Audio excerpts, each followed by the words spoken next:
तो hello everyone, आज हम लोग बायोलॉजी का एक एनाटॉमी फिजियोलॉजी का एक इम्पॉर्टेंट टॉपिक पढ़ने जा रहे हैं जो कि है सेल और कोशिका। आज हम लोग हिंदी और इंग्लिश दोनों में पढ़ेंगे। मैं जैसा कि पहले भी लेक्चर में हिंदी और इंग्लिश दोनों में पढ़ाती हूँ, ठीक उसी तरह आज भी मैं सेल को हिंदी और इंग्लिश दोनों में पढ़ाऊँगी, जिसको आप लोग देख सकते हैं कि मैं पूरी लेक्चर कवर क्यों हिंदी और इंग्लिश सारे हिंदी और इंग्लिश में है। ठीक है, तो आप प्रॉपर पूरे लेक्चर को देखिए। मैंने पूरे लेक्चर को बहुत अच्छे से जितने भी सेल ऑर्गेनेल्स हैं उनके फंक्शन, कार्य, कब खोज हुआ था, कब किसकी खोज हुई थी, वो सारी चीज़ें मैं बताऊंगी जो कि कंपटीशन एग्ज़ाम में पूछे जाते हैं। ठीक है, तो हम लोग शुरू करते हैं लेक्चर। तो इसका पहला है, cell is the basic unit of life. कोशिका जीवन की सबसे छोटी इकाई है। मतलब सेल जो है एक बेसिक यूनिट ऑफ लाइफ है। क्या है? Basic unit of life. जैसा कि हम लोग जानते हैं कि बेसिक यूनिट का मतलब क्या होता है कि वो हमारे लाइफ की एकदम छोटी इकाई। जैसे कि मान लेते हैं कि घर जो बनता है, तो घर कभी बनता है तो एक ईंट से बनता है। ठीक है, घर बनता है तो एक ईंट से बनता है। ठीक है, ईंट से, तो ईंट मिला के कई सारे जोड़ के ईंट को जोड़ के हम फिर उसको घर को बनाते हैं। ठीक है, घर बनाते हैं। ठीक उसी तरह हमारा जो बॉडी है, एनिमल का बॉडी है, कोई भी बॉडी है, प्लांट का बॉडी है, वो एक सेल से मिलके बना होता है। छोटी छोटी ये सेल होती है, सेल मिलके पूरी और टिश्यू बनाती है, टिश्यू से ऑर्गन बनता है। तो फिर ये एक बेसिक इकाई, एक सबसे छोटी इकाई है सेल। ठीक है, इसको ध्यान रखिएगा। सेल जो है एक बहुत ही छोटी इकाई है, बेसिक यूनिट है। ठीक है, cell is the structural and functional unit of living organism. बोल रहा है कि सेल स्ट्रक्चरल, यानी ये स्ट्रक्चर तो बना ही रहा है। ये मान लेते हैं हम घर, ईंट को जोड़ के हम घर बनाते हैं। ठीक है, तो ये एक घर बना। ठीक है, तो ये क्या दिया? एक स्ट्रक्चर दिया, एक रूम दिया, एक कमरा दिया। ठीक है, उसमें हम जो कार्य करते हैं, उसमें जो कार्य होता है वो हो गया फंक्शन। ठीक है, तो ये जो सेल है वो मिल के ऑर्गन बनाता है, टिश्यू बनाता है। मान लेते हैं कि बहुत सारा सेल मिलकर स्टोमक बना दिया। ठीक है, हमारा पेट बन गया। तो पेट जो हुआ एक स्ट्रक्चर हुआ, एक मतलब संरचना हुआ, एक इकाई हुआ, एक संरचना हुआ। ठीक है, स्ट्रक्चर हुआ। फिर उसका एक फंक्शन होता है कि वो हमारे भोजन को पाचन करता है, हमारे भोजन की डाइजेशन करता है। तो उसका क्या हो गया? फंक्शन हो गया। तो उसकी जो सबसे छोटी इकाई है, वो जो स्टोमक बना था उसकी सबसे छोटी इकाई क्या है? वो सेल है। यानी सेल जो है हमारी बॉडी का स्ट्रक्चर भी डिफाइन करता है और फंक्शन को भी डिफाइन करता है। इसीलिए सेल को structural and functional unit of living organism बोला गया है। कोशिका एक संरचनात्मक और कार्यात्मक इकाई है। ठीक है, अब हम चलते हैं दूसरी स्लाइड्स। ठीक है, तो इस स्लाइड्स में क्या है कि सेल इज डिस्कवर्ड। सेल जो है वो किसके द्वारा खोज किया गया था? कोशिका की सबसे पहली खोज रॉबर्ट हुक ने की थी। ठीक है, किसने की थी? रॉबर्ट हुक ने। वो जो सेल की खोज की थी वो डेड सेल थी, यानी प्लांट्स का जो छाला होता है ना, प्लांट में जो छाले पड़ाते हैं ऊपर, देखते होंगे कि वो निकलते रहता है छाले, तो उस छाले से उन्होंने खोज की थी जो कि डेड सेल था। एक मरा हुआ सेल की खोज की थी जिसका नाम था, मतलब जिन्होंने खोज की थी उनका नाम था रॉबर्ट हुक। ठीक है, लेकिन जीवित सेल का भी तो खोज हुआ होगा। तो जीवित सेल का खोज किसने किया था? सबसे पहले ऑन्टन वॉन लीवेनहुक। ठीक है, इन्होंने खोज किया था जीवित सेल का। ठीक है, मरे हुए सेल का खोज किसने किया था? रॉबर्ट हुक, जो कि सबसे पहले सेल की खोज किए थे। लेकिन अगर बोला जाए जीवित सेल का खोज किसने किया था, तो ऑन्टन वॉन लीवेनहुक। ठीक है, रॉबर्ट ब्राउन जो कि न्यूक्लियस का खोज किए थे, जो कि आगे भी हम लोग देखेंगे न्यूक्लियस जब पढ़ेंगे तो। ठीक है, अब हम लोग देखते हैं कि एक स्लाइडेंथेन और एक स्वान है। आप लोग ये नाम सुने होंगे, नहीं सुने हो तो अभी सुन लीजिए। तो प्लांट सेल है और एनिमल सेल है, यानी पादप कोशिका और जंतु कोशिका। ठीक है, दोनों की अलग अलग खोज हुई थी। तो जो पादप कोशिका है ना, प्लांट सेल, ठीक है, प्लांट सेल का जो खोज किया था मैथिस स्लाइडेन ने किया था 1838 में, 1838 में स्लाइडेन ने खोज किया था। एक जर्मन का बोटेनिस्ट था। ठीक है, एक जर्मन वैज्ञानिक था, पादप वैज्ञानिक, उसने खोज किया था पादप कोशिका का। ठीक है, वहीं एक साल बाद स्वान जो था, थॉडर स्वान ने, एक ब्रिटिशर था। ठीक है, ब्रिटिश का जूलॉजिस्ट था, उसने जंतु कोशिका की खोज की थी। ठीक है, एनिमल सेल की खोज की थी। ठीक है, 1839 में। ठीक है, अब नेक्स्ट है, थोड़ा सा देख लेते हैं कि इस पे मैं एक लेक्चर बना चुकी हूँ। आप लोग पिछले लेक्चर को देख लीजिएगा कि largest cell, smallest cell, longest cell, इस पे मैंने लेक्चर प्रॉपर बना चुकी हूँ। तो सबसे बड़ी कोशिका क्या होती है? पूरे जीवों में मिला के सबसे बड़ी कोशिका होती है शुतुरमुर्ग के अंडे, एग ऑफ ऑस्ट्रिच, जो कि सबसे बड़ा सेल होता है पूरे ऑर्गेनिज्म को मिला के, कुत्ता, बिल्ली, भैंस, गाय, एनिमल सबको मिला के। ठीक है, लॉन्गेस्ट सेल, ये लार्जेस्ट यानी इसका साइज बड़ा होगा, ठीक है, और लॉन्गेस्ट यानी जिसकी लंबाई बड़ी हो, ठीक है। तो सबसे लंबी जो सेल होती है वो नर्व सेल, तंत्रिका कोशिका जो हमारे बॉडी में होती है नर्व सेल, वो सबसे लंबी होती है, ठीक है। ठीक उसी तरह अब हम लोग आगे चलेंगे। टाइप्स ऑफ सेल, कोशिका का प्रकार, तो दो तरह का कोशिका होता है, प्रोकैरियोटिक और यूकैरियोटिक, ठीक है। तो अब आगे देखते हैं प्रोकैरियोटिक और यूकैरियोटिक के बारे में। सॉरी, तो प्रोकैरियोटिक और यूकैरियोटिक, तो प्रोकैरियोटिक सेल जो होती है वो किस में होती है, मतलब इसमें कौन कौन से जीव आते हैं प्रोकैरियोटिक में? बैक्टीरिया आता है, ब्लू ग्रीन एल्गी आता है, माइकोप्लाज्म आता है और पीपीएलओ। पीपीएलओ जो है सबसे छोटा ऑर्गेनिज्म है, याद रखिएगा।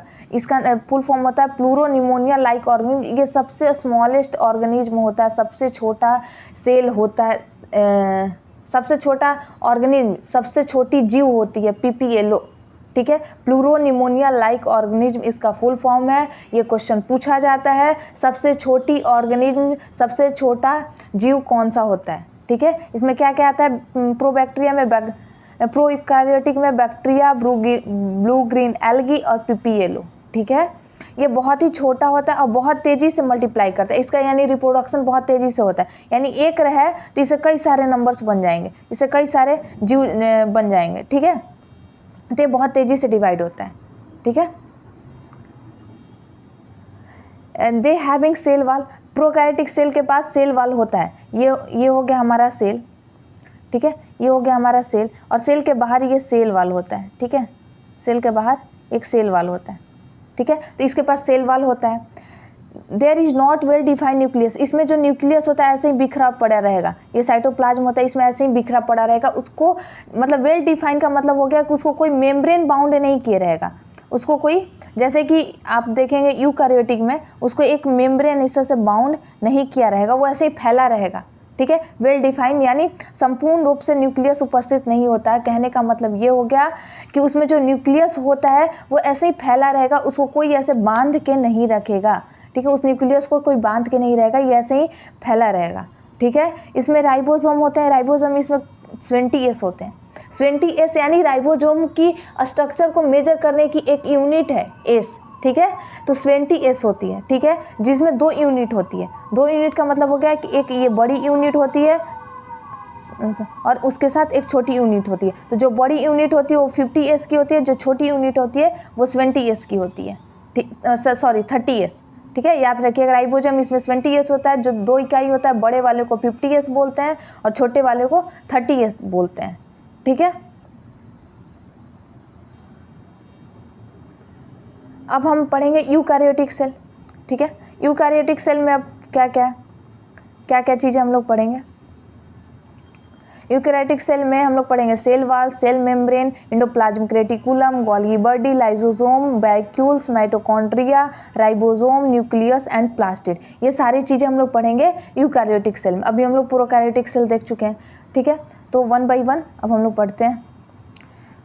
तो इसमें सबसे पहला हम लोग सेल वाल, ठीक है। सेल वाल मैं बताई हूँ कि ये जो हो गया सेल, ठीक है, इसके बाहर एक और लेयर होता है, ठीक है। ये कहलाता है, बाहर वाला कहलाता है सेल वाल, ठीक है। ये बाहर वाला कहलाता है सेल वाल और अंदर वाला होता है सेल मेम्ब्रेन, जिसे हम लोग कोशिका झिल्ली बोलते हैं। अंदर वाले को कोशिका झिल्ली बोलते हैं, बाहर वाले को कोशिका भित्ति बोलते हैं, यानी सेल वाल, ठीक है।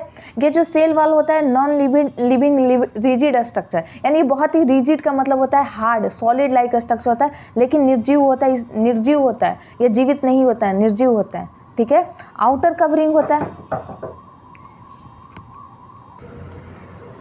तो ये जो होते हैं कोशिका झिल्ली जो होती है, कोशिका झिल्ली ये होती है, कोशिका झिल्ली जो अंदर वाली है ना, ये जो अंदर वाली है, ये कोशिका झिल्ली होती है, और ये जो होती है कोशिका भित्ति होती है। तो कोशिका झिल्ली को बाहर से कौन कवर किए रहता है? कोशिका भित्ति, यानी सेल मेम्ब्रेन को बाहर से कौन कवर किए रहता है? सेल वॉल, ठीक है। ये बाहर वाला जो है वो सेल वॉल है और ये अंदर वाला जो है वो सेल मेम्ब्रेन है। तो ये सेल वॉल बाहर से कवर किए रहता है। ये कहाँ पाया जाता है? ये प्लांट में होता है और फंजाई में, ये ध्यान रखिए। कहाँ होता है? एनिमल सेल में नहीं होता है, ये एनिमल सेल में नहीं होता है, प्लांट सेल में होता है और फंजाई में होता है, ठीक है। ये किस चीज़ से मिलके बना होता है? सेलुलोज से मिलके बना होता है, ठीक है। ये सेलुलोज से मिलके बना होता है, ठीक है।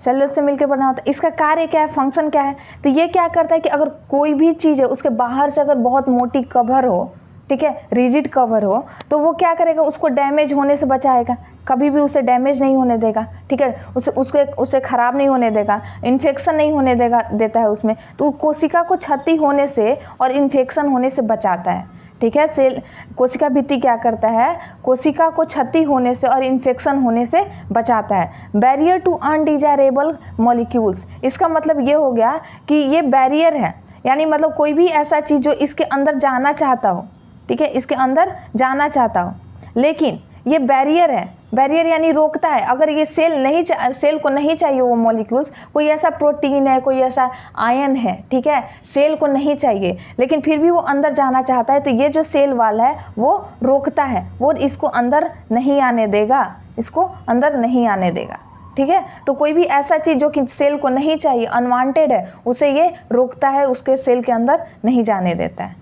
ठीक है। सेल मेम्ब्रेन, अब है कोशिका झिल्ली, ठीक है, जिसे हम लोग बोलते हैं सेल मेम्ब्रेन। तो सेल मेम्ब्रेन का खोज किसने किया था, सिंजर एंड निकोलसन ने, ठीक है, सिंजर एंड निकोलसन ने खोज किया था। कितने में, 1972 में। कोशिका झिल्ली की खोज सिंगर एंड निकोलसन ने 1972 में किया था। Structure of cell membrane, cell membrane का जो संरचना है वो फ्लूइड मोज़ेक मॉडल, ये चीज़ याद रखिएगा, ये क्वेश्चन में पूछे जाते हैं। फ्लूइड मोज़ेक मॉडल, ये जो है फ्लूइड मोज़ेक मॉडल जो पूछे जाते हैं कि फ्लूइड मोज़ेक मॉडल कौन से ऑर्गेनेल्स को डिफाइन करता है, तो सेल मेम्ब्रेन को। फ्लूइड मोज़ेक मॉडल की खोज किसने की थी, सिंजर और निकोलसन ने, सिंजर और निकोलसन ने। ये एक थ्योरी था जिसमें बताया गया था कि इसमें लिपिड होता है, प्रोटीन होता है, और वो थ्योरी के बारे में बताया गया था, ठीक है। तो सिंजर और निकोलसन ने ये थ्योरी दिया था फ्लूइड मोज़ेक मॉडल का, जिसमें इसकी स्ट्रक्चर डिफाइन की जाती थी, सेल मेम्ब्रेन की स्ट्रक्चर डिफाइन की जाती है। इसका स्ट्रक्चर जैसे लिपिड बाई लेयर होता है, ठीक है, ये लिपिड का 2 लेयर होता है, इसमें ये लिपिड होता है, लिपिड दोनों तरफ से, तो ये लिपिड का बाई लेयर स्ट्रक्चर होता है, ठीक है। तो इसमें फ्लूइड मोज़ेक मॉडल के द्वारा इसे प्रतिपादित किया गया था। Cell membrane lipid bilayer होता है, लिपिड का 2 लेयर होता है, एक ये लेयर और एक ये लेयर, 2 लेयर होता है, दोहरी परत होती है इसमें। फिर उसके बाद 52% इसमें प्रोटीन होता है, 40% लिपिड होता है। ये चीज़ याद रखिएगा कि इसमें 52% प्रोटीन होता है। ये जो सेल मेम्ब्रेन का कोशिका झिल्ली जो लेयर होती है, परत होता है, उसमें 52% प्रोटीन होता है और 40% लिपिड होता है, ठीक है। The membrane is selective permeable, selective permeable का मतलब क्या होता है कि ये मेम्ब्रेन जो है, ये सेल हो गया, ठीक है, सेल के बाहर ये मेम्ब्रेन है, वही चीज़ें अंदर भेजता है जो चीज़ें इसे चाहिए, सेल को जो चीज़ें चाहिए वही चीज़ को ये अंदर भेजता है, इसलिए इसे बोला जाता है सेलेक्टिव परमिएबल, यानी सेलेक्ट करके चीज़ें भेजता है, ये इसे चाहिए तो भेजेगा, नहीं चाहिए तो नहीं भेजेगा, ठीक है। Transport of molecules across cell, इसका फंक्शन क्या हो गया कि ये कोशिका झिल्ली जो है मॉलिक्यूल्स को बाहर से अंदर की तरफ या अंदर से बाहर की तरफ ट्रांसपोर्ट करने में हेल्प करता है, ठीक है। अब है एंडोप्लाज्मिक रेटिकुलम, एंडोप्लाज्मिक रेटिकुलम, तो जिसे हम लोग ER से डिनोट करते हैं, ER से एंडोप्लाज्मिक रेटिकुलम बोला जाता है। ये साइटोप्लाज्म होता है, क्योंकि ये ऑर्गेनेल्स है, तो ऑर्गेनेल्स कहाँ होते हैं, साइटोप्लाज्म होते हैं, और ये अटैच होता है न्यूक्लियस से। ये हमारा जो अगर न्यूक्लियस हो गया ना, ये हमारा न्यूक्लियस हो गया, तो ये न्यूक्लियस से ही ऐसे स्ट्रक्चर अटैच होता है, ठीक है, ये स्ट्रक्चर ऐसे अटैच होता है, ये हो गया एंडोप्लाज्मिक रेटिकुलम। इसी में कहीं कहीं ऐसे आप देखेंगे इस तरह से राइबोसोम लगे पड़े होते हैं, राइबोसोम, ठीक है, इस पे राइबोसोम। तो जब राइबोसोम इस पे लगे पड़े होते हैं तो ये इसका स्ट्रक्चर क्या हो गया, इसका जो सरफेस क्या हो गया, रफ हो गया, तो इसलिए इसको बोला जाता है रफ एंडोप्लाज्मिक रेटिकुलम। और जिस पे राइबोसोम नहीं होते हैं, जो स्ट्रक्चर पे राइबोसोम नहीं होते, जैसे ये देखिए, ये स्मूथ है, ठीक है, ये इस पे राइबोसोम नहीं है, तो ये स्मूथ है, तो जिस पे स्मूथ होती है यानी उस पर कोई राइबोसोम नहीं है, तो उसे स्मूथ एंडोप्लाज्मिक रेटिकुलम बोला जाता है, ठीक है। तो जैसा कि हम लोग जानते हैं कि राइबोसोम क्या करता है, प्रोटीन बनाता है, तो रफ एंडोप्लाज्मिक रेटिकुलम क्या है, वो प्रोटीन बनाता है, प्रोटीन बनाने में हेल्प करता है, क्योंकि उससे राइबोसोम अटैच होता है, उससे राइबोसोम अटैच होता है, तो इसलिए वो प्रोटीन बनाता है, ठीक है। जबकि वहीं स्मूथ एंडोप्लाज्मिक रेटिकुलम में राइबोसोम एब्सेंट होता है, उसमें राइबोसोम बाहर नहीं होता है, वो स्मूथ स्ट्रक्चर होता है, तो वो सिर्फ और सिर्फ लिपिड बनाता है, ठीक है। अब नेक्स्ट देखते हैं गोल्जी बॉडी। तो गोल्जी बॉडी क्या है, तो गोल्जी बॉडी का खोज किसने किया था? कैमिलियो गोल्गी ने 1898 में, ठीक है। गोल्जी बॉडी का खोज कैमिलियो गोल्गी ने 1898 में खोज किया था। इसका फंक्शन क्या है? पैकेजिंग, ठीक है। वहाँ से क्या हो रहा था? एंडोप्लाज्मिक रेटिकुलम से प्रोटीन और लिपिड तो बन जा रहा था, प्रोटीन और लिपिड बन जा रहा था, लेकिन उस लिपिड और प्रोटीन को पैक करता है, ठीक है, एक स्ट्रक्चर में पैक करता है, एक वेसिकल्स में पैक करेगा ताकि वो बाहर ट्रांसपोर्ट हो सके। मान लेते हैं कि साबुन कहीं बन रहा है, ठीक है, तो साबुन बना, उसको पैकेट में कहीं और पैक किया जाता है, फिर उसको ट्रांसपोर्ट किया जाता है, काम जहाँ काम हो वहाँ ट्रांसपोर्ट किया जाता है। ठीक उसी तरह एंडोप्लाज्मिक रेटिकुलम जो था वो लिपिड और प्रोटीन बना दे रहा था, लेकिन उसको पैकेट में पैक कौन कर रहा था? गोल्जी बॉडी, ठीक है। ये गोल्जी बॉडी जो है उसको एक पैकेट में पैक कर रहा था, और यहाँ पे जो भी प्रोटीन और लिपिड आते हैं यहाँ पे उसकी पैकिंग होती है, ठीक है, उसकी पैकिंग होती है।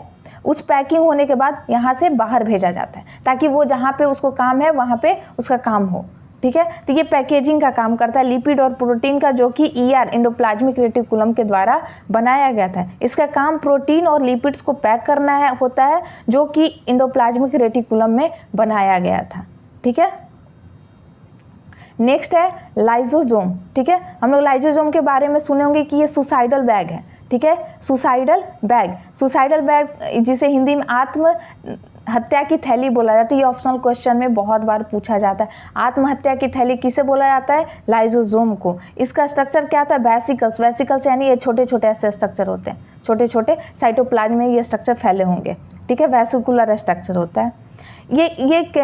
इसे सुसाइडल बैग क्यों कहा जाता है? क्योंकि इसमें कुछ ऐसे एंजाइम होते हैं जैसे लाइपेज, प्रोटीएज, कार्बोहाइड्रेटेज, ऐसे कुछ एंजाइम होते हैं जो कि लिपिड, प्रोटीन, न्यूक्लिक एसिड को खा जाते हैं। यानी हमारे शरीर में, हमारे सेल में कोई भी अगर न्यूक्लिक एसिड है यानी डीएनए और आरएनए है, लिपिड है, प्रोटीन है किसी सेल में, तो ये क्या करेगा? इन सारी एंजाइम के द्वारा उसको खा जाएगा, ठीक है, उसको डाइजेस्ट कर जाएगा, जिसकी वजह से उस सेल जो है वो, ये जो सेल है वो मर जाता है, ठीक है, वो सेल मर जाता है, क्योंकि अब ना तो उसमें लिपिड बचता है, ना तो कार्बोहाइड्रेट बचता है, ना प्रोटीन बचता है, क्योंकि ये खा जाता है उसे। इसीलिए इसको बोला जाता है सुसाइडल बैग, आत्महत्या की थैली, ठीक है। ये प्रोटीन, लिपिड और न्यूक्लिक एसिड को खा जाता है। ये इसका जो पीएच होता है, लाइजोसोम का पीएच जो होता है वो एसिडिक होता है, ठीक है, ध्यान रखिएगा, अम्लिक पीएच होता है, एसिडिक होता है, ठीक है। नेक्स्ट है वैक्यूल्स। वैक्यूल्स क्या होता है? ये जो हमारा सेल हो गया, ठीक है, सेल के अंदर एक बड़ा सा स्ट्रक्चर होगा जिसमें फ्लूइड भरा होगा, यानी कोई भी वेस्ट मटेरियल है जो सेल को नहीं चाहिए वो इसमें भरा पड़ा रहता है, ये वैक्यूल्स होती है, ठीक है, इस वैक्यूल्स में भरा रहेगा। तो ये मेम्ब्रेन बाउंड, एक मेम्ब्रेन से ऐसे बाउंड होता है, ठीक है, एक परत से घिरी होती है, ठीक है। It is a membrane bound space, एक ऐसा स्पेस होता है जो कि मेम्ब्रेन से घिरा होता है, साइटोप्लाज्म में होता है। It contain water, SAP and excretory product, यानी इसमें पानी होते हैं, तरल पदार्थ होते हैं, कुछ आयन होते हैं, कुछ ऐसा चीज़ होता है जो कि सेल को नहीं चाहिए, अनवांटेड होता है, वो सारी चीज़ें इसमें भरी पड़ी रहती है, ठीक है। ये एक ऐसी परत से घिरी होती है, साइटोप्लाज्म में पाया जाता है, इसमें पानी, तरल पदार्थ होता है, ठीक है। ये जो मेम्ब्रेन से बाउंड होता है उसे हम लोग टोनोप्लास्ट बोलते हैं। जिस मेम्ब्रेन से ये बाउंड होता है उसे हम लोग क्या बोलते हैं? टोनोप्लास्ट। वैक्यूल्स के बाहर जो मेम्ब्रेन होती है, परत होती है, उसे हम लोग क्या बोलते हैं? टोनोप्लास्ट, ठीक है। Plant cell has larger vacuoles than animal cell. जो प्लांट सेल है उसमें जो वैक्यूल होता है, ठीक है, देखिए ये जो प्लांट सेल है, ये जो प्लांट सेल है इसमें जो वैक्यूल होता है ना बहुत बड़ा होता है, इतना लगभग बड़ा, यानी 90% के अप्रॉक्स एरिया को घेर लेता है ये। तो जो प्लांट सेल यानी पादप कोशिका में जंतु कोशिका से वैक्यूल बड़ा होता है, ठीक है, वैक्यूल का स्ट्रक्चर बड़ा होता है, ठीक है। नेक्स्ट है माइटोकॉन्ड्रिया। माइटोकॉन्ड्रिया हम लोग जानते हैं पावर हाउस ऑफ सेल। ये सेल का पावर हाउस है, यानी वैसा जगह जहाँ पे एनर्जी का उत्पादन होता हो, ठीक है, जहाँ पे ऊर्जा बनती हो, पावर एनर्जी हम लोग जानते हैं, यानी एनर्जी, ठीक है, जहाँ पे ऊर्जा बनता हो उसे हम लोग बोलते हैं पावर हाउस ऑफ सेल, ठीक है। It is side of aerobic respiration and produce ATP. Energy को हम लोग क्या बोलते हैं? एटीपी, ठीक है, एनर्जी को एटीपी बोलते हैं। और ये power house site of aerobic respiration, यानी यहाँ पे एरोबिक का मतलब होता है कि जहाँ पे ऑक्सीजन का यूज हो, ठीक है, ठीक है, जहाँ पे ऑक्सीजन का यूज होता है, मेटाबॉलिज्म होती है, वहाँ बोला जाता है एरोबिक रेस्पिरेशन। तो यहाँ पे एरोबिक रेस्पिरेशन होती है और ऊर्जा यानी एटीपी का प्रोडक्शन होता है, इसीलिए इसे बोला जाता है पावर हाउस ऑफ सेल। ठीक है, इसका खुद का एक डीएनए, सेल में तो ऐसे डीएनए होता है, न्यूक्लियस में राइबोसोम भी होता है, लेकिन माइटोकॉन्ड्रिया के अंदर डीएनए होता है। ठीक है, माइटोकॉन्ड्रिया के अंदर डीएनए होता है, राइबोसोम्स होते हैं। ठीक है, इसका खुद का डीएनए और राइबोसोम्स होता है। तो डीएनए इसका हो गया खुद का, और राइबोसोम जो होता है वो 20S होता है, यानी प्रोकैरियोटिक में 20S पाया जाता था, इसमें भी 20S राइबोसोम होता है। इसका खुद का डीएनए और राइबोसोम होता है। ठीक है, ये डबल बाउंड स्ट्रक्चर होता है, ये जो होता है डबल बाउंड, ये पहली मेम्ब्रेन, ठीक है, ये दूसरी मेम्ब्रेन, ये डबल बाउंड दोहरी परत से घिरी होती है। पहली ये हो गई और दूसरी ये हो गई। ठीक है, ये दो मेम्ब्रेन से घिरी होती है। ठीक है, दूसरा है राइबोसोम। राइबोसोम अब देखते हैं, राइबोसोम की खोज किसने की थी? जॉर्ज पैलेट 1953 में जॉर्ज पैलेट ने राइबोसोम की खोज की थी। It is not membrane bound, ये जो राइबोसोम है ना, किसी भी मेम्ब्रेन से बाउंड नहीं होता है, किसी भी मेम्ब्रेन से घिरा हुआ नहीं रहता है। बस इसकी दो यूनिट होती है, एक बड़ी यूनिट होती है ये, और एक इसकी एक छोटी यूनिट होती है। ठीक है, it is made of RNA, ribonucleic acid और प्रोटीन से मिलकर बना होता है। ये जो राइबोसोम है दो चीज़ से मिलकर बना होता है, राइबोन्यूक्लिक एसिड और प्रोटीन। ठीक है, RNA और प्रोटीन से मिलकर बना होता है। ये 80S होता है, जबकि हम लोग प्रोकैरियोटिक में देखे थे वहाँ पे 20S होता है। ठीक है, इसका स्ट्रक्चर, और यहीं यूकैरियोटिक में ये 80S होता है। ठीक है, 80S जिसमें ये लार्जर यूनिट, ये यूनिट होता है 60। ठीक है, 60S 8 60 60। ठीक है, बड़ी यूनिट जो होती है 60 और छोटी यूनिट जो होती है वो 40, ये होती है 40S। ठीक है, 40S। ठीक है, ये हुआ राइबोसोम। और ये क्या बनाता है? ये बनाता है प्रोटीन, याद रखिएगा, मैं लिखना भूल गई हूँ, ये प्रोटीन बनाता है, प्रोटीन का प्रोडक्शन करता है, प्रोटीन का प्रोडक्शन करता है। ठीक है, ये प्रोटीन बनाता है राइबोसोम। ठीक है, अब नेक्स्ट है न्यूक्लियस। ठीक है, न्यूक्लियस हमारे एकदम सेंटर में होता है, केंद्र में होता है न्यूक्लियस। ठीक है, केंद्र में नहीं, साइड में भी होता है, क्योंकि इसमें इसके बाहर ये सेल होता है, सेल में वैक्यूल्स भी होता है, तो वैक्यूल जब बड़ा होता है तो ये किनारे भी होता है, कोई ज़रूरी नहीं है। तो इसकी खोज रॉबर्ट ब्राउन ने 1831 में की थी। ठीक है, it is A double membrane bound structure, ये भी एक डबल मेम्ब्रेन, पहली मेम्ब्रेन दूसरी मेम्ब्रेन, ये डबल मेम्ब्रेन बाउंड स्ट्रक्चर होती है। लेकिन इसमें कहीं कहीं ऐसे होल होता है। ठीक है, ये देख रहे हैं आप लोग, होल यानी कहीं कहीं ऐसे छिद्र बने होते हैं। ठीक है, छिद्र जहाँ से चीज़ें आर पार जाती है, बाहर और अंदर आएगी चीज़ें। ठीक है, इस तरह का होल बना हुआ रहता है, तो जिसे हम लोग बोलते हैं न्यूक्लियर पोर बोलते हैं। पोर मतलब होता है होल। ठीक है, इसके अंदर ये डीएनए होता है और न्यूक्लियोलस होता है। ठीक है, ये दोहरी परत से घिरी होती है। ठीक है, इट कॉन्टेन फ्लूड, इसके अंदर ये जो फ्लूड दिख रहे हैं ना, ये सारे फ्लूड, ये फ्लूड, तो ये फ्लूड को हम लोग बोलते हैं न्यूक्लियोप्लाज्म। जैसे साइटोप्लाज्म सेल के अंदर जो फ्लूड होती है उसे हम लोग साइटोप्लाज्म, जो न्यूक्लियस के अंदर जो फ्लूड होती है, जो तरल पदार्थ होती है, उसे न्यूक्लियोप्लाज्म बोलते हैं। इसके अंदर डीएनए होता है जिसे हम लोग क्रोमैटिन बोलते हैं। ये जो हमारा डीएनए हो गया इसे हम लोग बोलते हैं क्रोमैटिन, और इसके अंदर ये न्यूक्लियोप्लाज्म होते हैं। ठीक है, यहीं पे आरएनए वगैरह बनते हैं, आरएनए बन के फिर यहाँ से ये जो न्यूक्लियर पोर दिख रहा है ना, यहाँ से ये बाहर जाते हैं। आरएनए इसी में बनते हैं, इसमें आरएनए बनते हैं, न्यूक्लियोलस है, और यहाँ से बन के ये बाहर की तरफ जाते हैं। ठीक है, तो थैंक यू। अगर आपको ये लेक्चर और नोट्स पसंद आई हो तो प्लीज़ चैनल को लाइक एंड सब्सक्राइब करें, ताकि मुझे मोटिवेशन मिले आगे का वीडियो बनाने के लिए। तो थैंक यू वेरी मच। तो प्लीज़ सब्सक्राइब ज़रूर करें।